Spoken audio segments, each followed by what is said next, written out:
नमस्कार भाग्य दर्शन कार्यक्रम को आपण मानक बहुत बहुत स्वागत करुच्ची मो जसोसी प्रज्ञा। आज आम कथा धनु राशि विषय रे शनि चलन 29 मार्च रात्र 9:44 रे कुंभ राशि मीन राशि के आसुचंती चतुर्थ शनि। धनु राशि शनि अढ़िया मध्य आरंभ हो 2.5 वर्ष शनि अढ़िया चलो। शनि अढ़िया शुभ नुहे किंतु आम कर्म जदि ठीक अच्छी शनि अढ़िया हो शनि 7.5 हो किसी भी फल पड़ोनी। शनि ग्रह सब कर्म को देखि थांती। ए आपणकर द्वितीय एवं तृतीय भावर अधिपति जे कि चतुर्थ को जाइछंती। देखिबा जदि आमर चतुर्थ को जेतबेले जाइछंती आपण कोनोसी नूतन भावरे बंधु बनाउछंती देखि चाहिँ बंधु बनेबे। पुराना बंधुंक ठारू किछि अर्थ कारोबार को नहीं किछि समस्या देखा दे पारे। आपणकर गृह आपण को धन मध्य देव। माँ को नहीं बा माँ को स्वास्थ्य को नहीं चिंता अधिक बढ़िबो। कोनोसी एक जागा घर आपण नेबे बहुत धाँ धौड़ पर आपण जागा बा घर नेबे बा बिक्री करिवार अछि सेटा बहुत लेट रे किंतु आपणकर बिक्री हबो हबो हबो फाइनल हबो पुनी कटि जीवो फाइनल हबो कटि जीवो। घर नेबे नेबे पूरा फाइनल हे परिबनी सेमती किछि हे कि बहुत लेट हबो। जागा घर को बिक्री करिबा किनिबा क्षेत्र रे बाधा रहिबो एवं बहुत कष्ट रे सेटा हबो किंतु लेट रे हे कि हबो।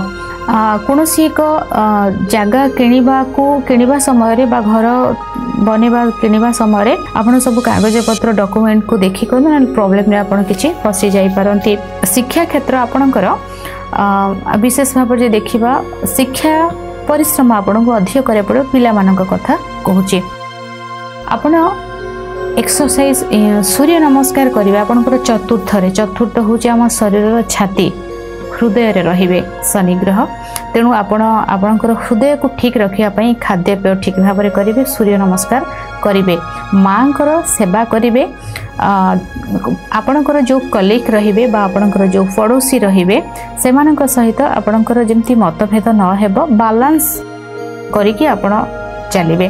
कार्य क्षेत्र रे आपणको परिश्रम बहुत अधिक आपणको करिबा को पड़िबो एवं एहा सहित आपणकर किछि हेल्थ रो जदि आपण हेल्थ खराब अछि ना आपण जदि ठीक डाइट रे आउ ताकू योगा द्वारा ठीक डाइट द्वारा मेडिसिन द्वारा ट्रीटमेंट ठीक भाव रे करूछंती भल हबो। जदि आपण ए सब थ्रू बाहरी जाउछंती तबे आपणकर हेल्थ टा अधिक भाव रे खराब होई पारे। आपणकर खाद्य सेकेंड हाउस टा 6 नंबर को देखुची। सेकेंड हाउस 4 नंबर रहले आपणकर हृदयटा आपणकर खाद्य भाव बाणी भाव बैंक बैलेंस सब 4 नंबर घर पड़े।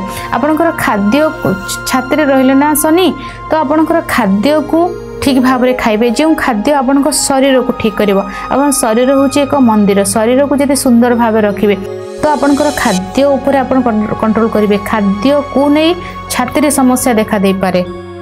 आपणकर कम्युनिकेशन ही आपण जदि यूट्यूबर अच्छी आपण सोशल मीडिया रे कार्य करूछंती आपणकर कम्युनिकेशन टा बहुत भल हो जो कि आपनको परिचय एवं खुशी मध्य ए आपनको देबो। एवं एहा सहित आपणकर निजर राशि को मध्य शनि दशम दृष्टि रे देखुछंती। आपणकर हेल्थ को जगिबे। आपणकर कैरियर को देखिबे। आपणकर हेल्थ रे जेमति किछि रोग सृष्टि न हबो। शत्रु पीड़ा न मिलिबो। लोन देखि चाहि कि लोन करिवे। शत्रु समस्या जेमति भाबरे न हबो सेथि प्रति मत ध्यान रखिबे। ए सब ऊपर ध्यान रखिबे। करिवे कोन कोइला किछि आपण निजर जेते बेले किछि प्रॉब्लम आसुछि ना कोनोसी शनिवार दिन मुठाए कोइला आंटी क्लॉक रे बुले स्रोत जल रे भसई दउथबे। एटा को शनिवार रे करिवे।